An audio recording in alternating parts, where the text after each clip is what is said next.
Good afternoon, everyone. It is a pleasure to have you all with us here today at this IMFC press briefing. I'm delighted to be here with the chair of the IMFC, His Excellency Mohammed Al-Jadaan, Minister of Finance of Saudi Arabia, and also Managing Director of the IMF, Kristalina Georgieva. Both of them will share a few takeaways with you from the IMFC meeting that just concluded, and then we will have time for your questions. We have 30 minutes for this press briefing, and I will first turn to His Excellency for opening remarks. Well, thank you very much, Julie, and good afternoon, everyone. First, I would like to thank all the IMFC members for their strong and focused collaboration. I would also like to thank Kristalina for her guidance and wisdom, as always, and for all of the IMF staff. Incredible work.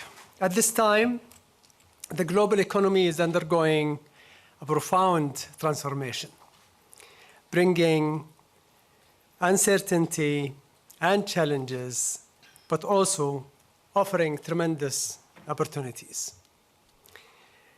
In this environment, we need to work closely together as a multilateral institution to adopt sound policies that foster confidence, build resilience, and safeguard macroeconomic and financial stability.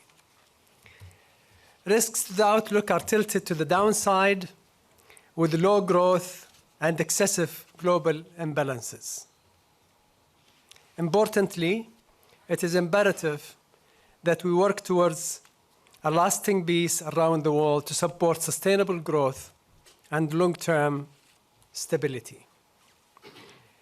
I am increasingly concerned about the global implications of high and rising sovereign debt for countries of all income levels. Advanced and emerging market economies are approaching debt levels that are concerning and which requires serious attention. In some countries, many of them, unfortunately in Africa, this debt is having serious effects on lives and livelihood. Addressing these challenges will require strong vision, leadership, and determination, indeed with a lot of courage.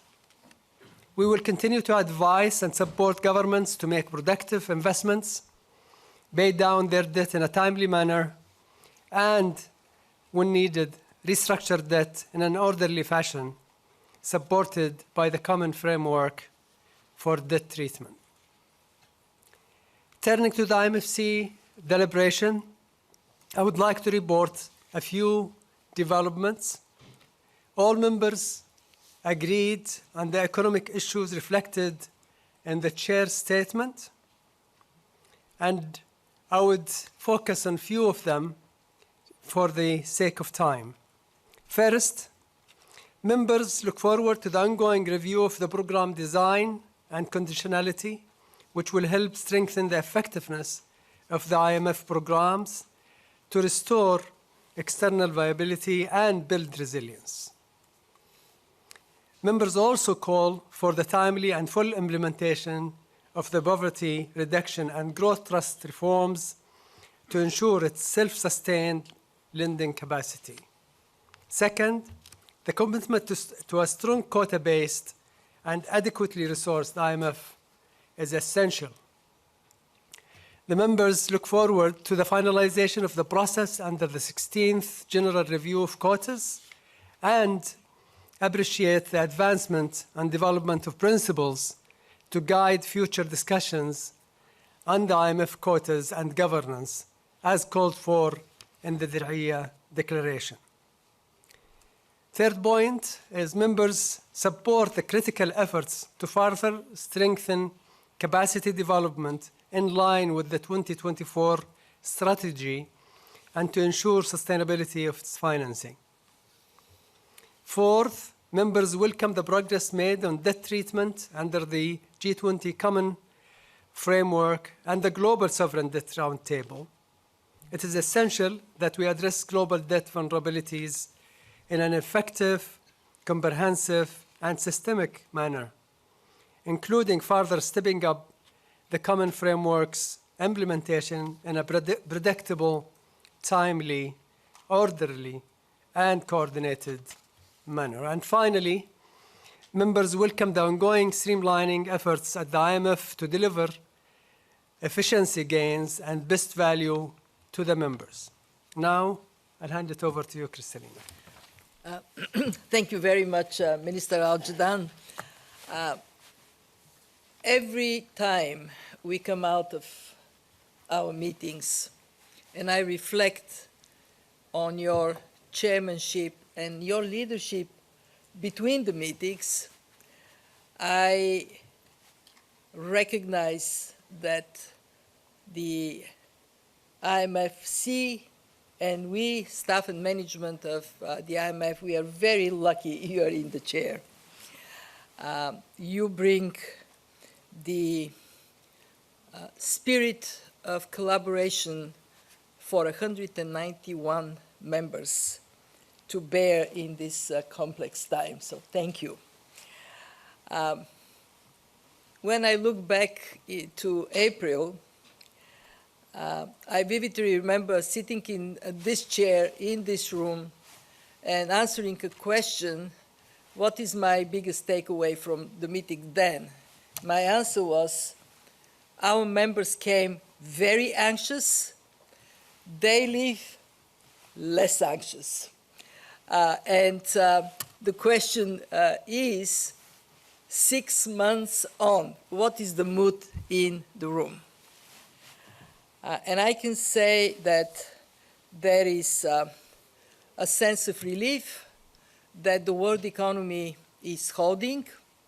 It has done better than we feared then in April, but there is also still a sense of anxiety because the performance of the world economy is less than we need it to be, and because there is a very dark cloud of uncertainty still holding over our heads. And that uncertainty has become now the new normal. What I also find very positive from the meetings is that there is a sense of looking forward. It may be difficult, but we need to roll our sleeves. We need to navigate through this fog of uncertainty. So let me highlight 3 areas where our membership agrees we need to make it a priority for the work ahead.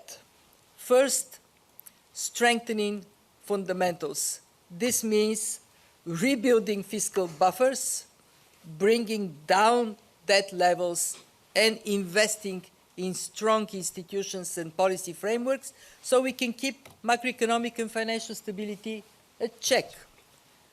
Second, taking determined steps to durably boost growth. This was a very present theme across all discussions. How to do that? Embracing regulatory house cleaning to unlock private sector potential as the main objective to get dynamism and lift up productivity and growth. Third, reducing excessive global imbalances. We talked about it in the spring. At that time, we got a homework to do much more work in this area, and we continue to see an understanding across the membership that we need a more balanced world economy, boosting demand in surplus countries, consolidating in deficit countries. It is a global issue, but the work has to be done at home. And finally, in this world of heightened uncertainty, members expressed support for the role of the fund and expectation that the fund will be an anchor of stability. As Mohammed mentioned, we are sharpening our surveillance and our financial sector assessments so we can offer high-quality policy advice to members. We are digging deeper into that issue of global imbalances, and we are integrating work in bilateral surveillance in this area firmly. We are refining the methodology for the external sector report. We continue to push members for policy corrections. Very important, especially for our poorer members, capacity development.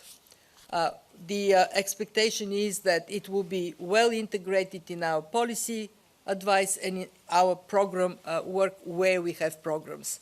We are also reviewing the design and conditionality for our programs, so lending effectiveness can go up.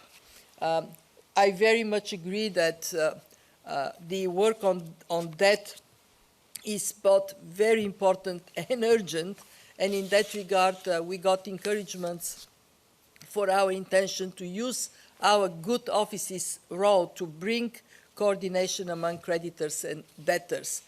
In addition, to complement the work of the Global Sovereign Debt Roundtable, and also to do good work on the review of our debt sustainability framework for low-income countries.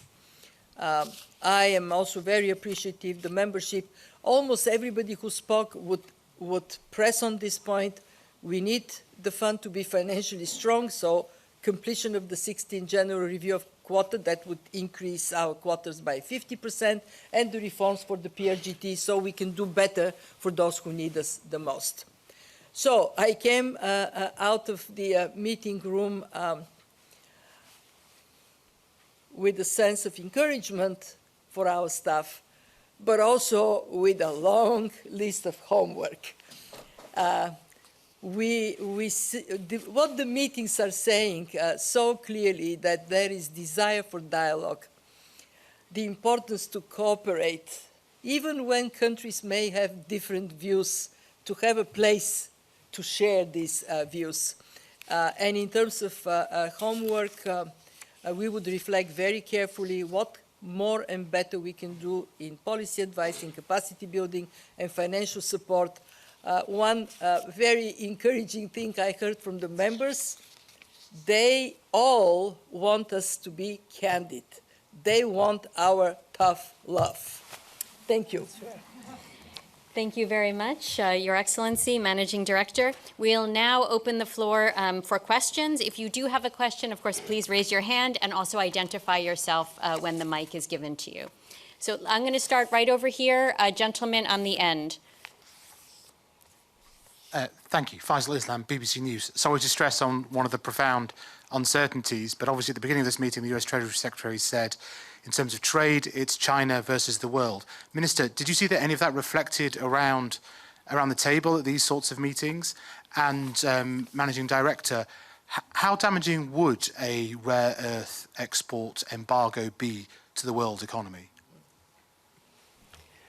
You know, one thing I would say, without going into a lot of details, is that the IMFC meetings has been actually a very, very positive, very candid, and the members were able to exchange their views, even if they had difference of views. It was actually expressed in a civilized way, in a very constructive way.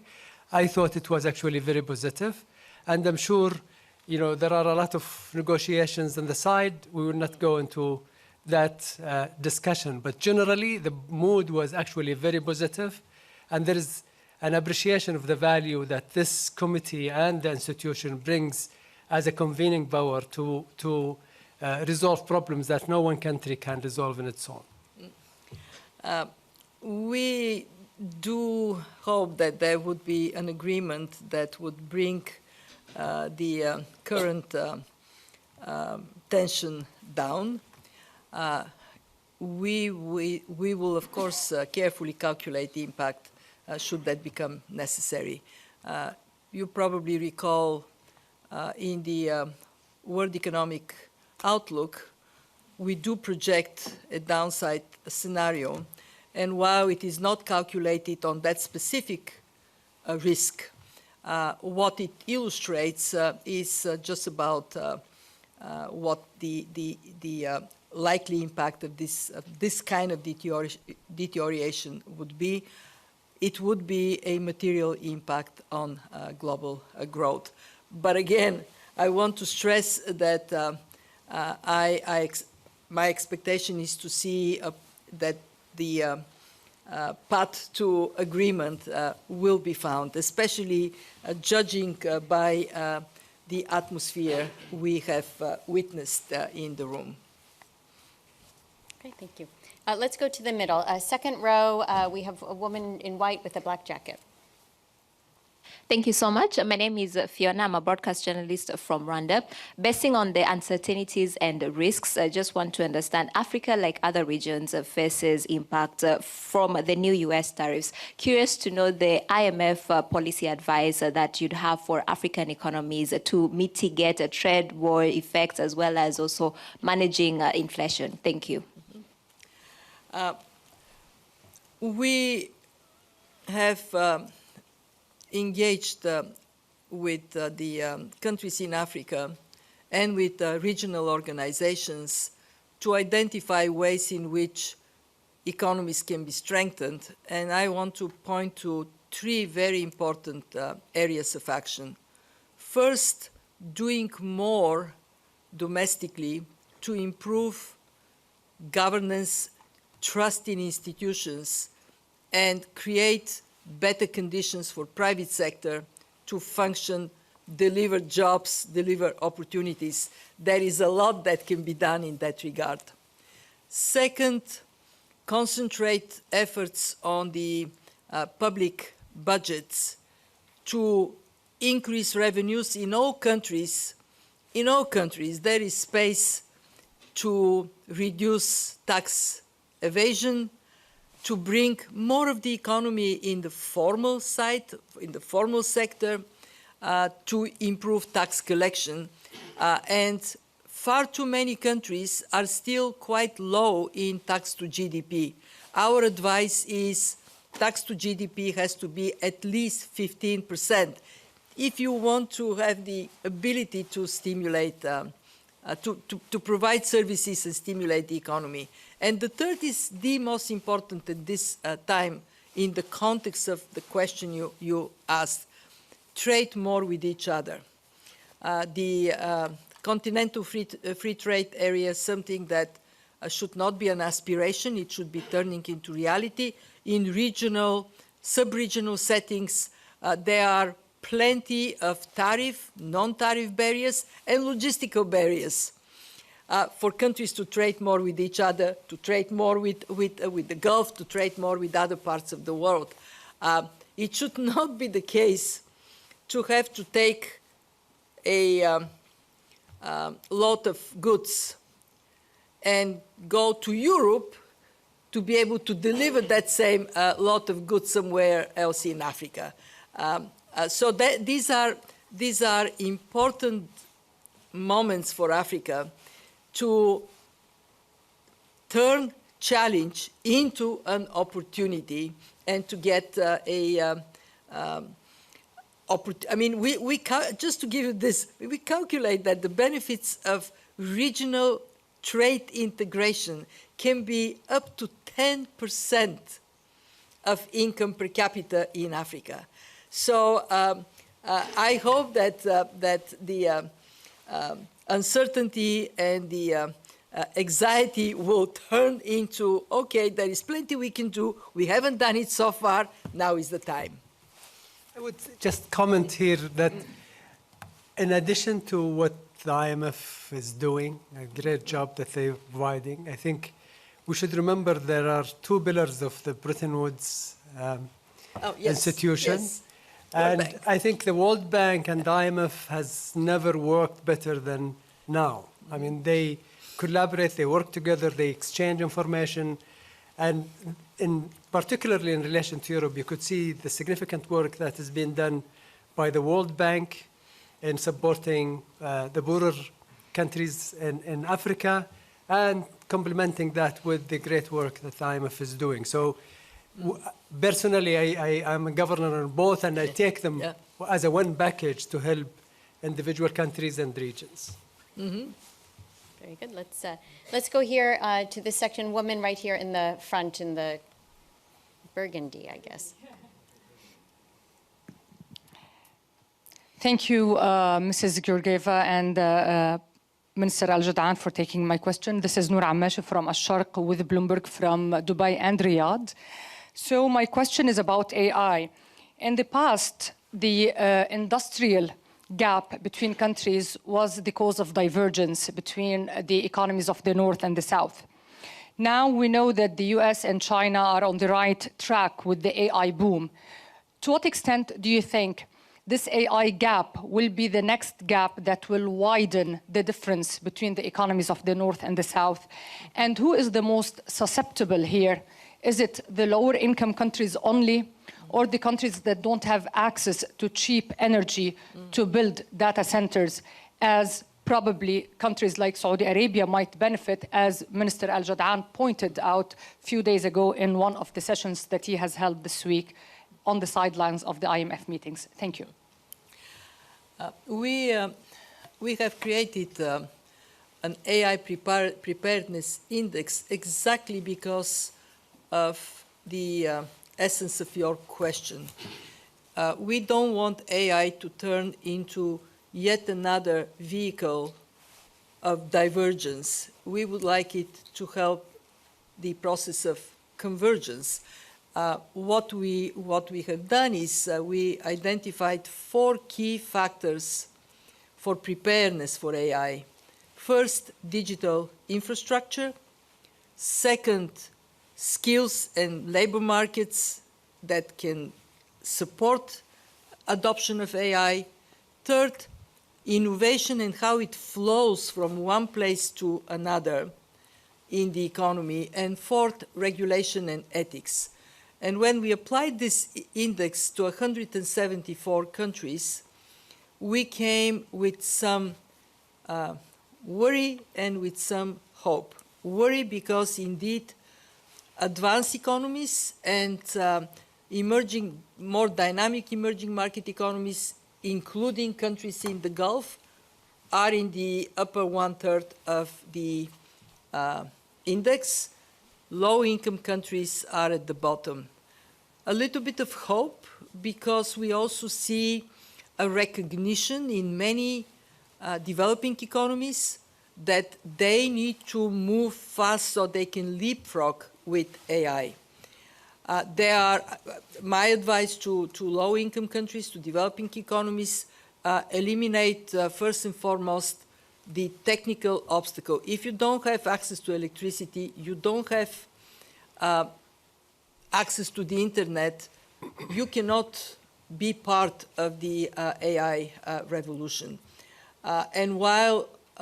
And this is where your point about the World Bank and the IMF working together, the World Bank has set a target of 300 million people with access to electricity out of the 600 million that don't have it today. That has to be seen as priority for the countries and for their development partners. And it should be also an incentive to bring more private sector energy into resolving this problem. We have seen how the cell phones allowed developing countries to leapfrog. They actually made some of the traditional banking services obsolete. I don't know anybody in a low-income country with a checkbook. Why would they have a checkbook? Why would they have anything but their phone and account in which they can move money? How can we get AI, that easy access to knowledge that AI offers to developing countries? This is the task. So it is an opportunity for convergence, but you're right, unless it is pursued with a systematic approach, it may turn into a risk for divergence. And by the way, I think, just to complement this, I think the gap is not really about between South and North. So you will have Yep. potentially the risk of, enlarging that gap, but actually within specific countries. I mean, Yes. take any country, even advanced economy, I think you will have to watch for that risk of gap widening within that same country. So one need to be careful. I think I am actually optimist that even with these risks, if we focus on managing them right, you will be able actually to provide significantly more efficient and cheaper support. For example, if we talk about the World Bank, the ability of the World Bank actually to provide the support to farmers, they could actually reach millions and hundreds of millions of farmers around the world with a very cheap tool that will actually be otherwise costing them billions and billions using AI tools. So that's where the hope is coming from. And I'm sorry, you asked whether access to energy, cheap energy, is an advantage. It is an advantage to build data centers. All other things equal, it is also an advantage if you have lower cost of energy to use to tap into AI. But it is not prohibitive if you don't have this.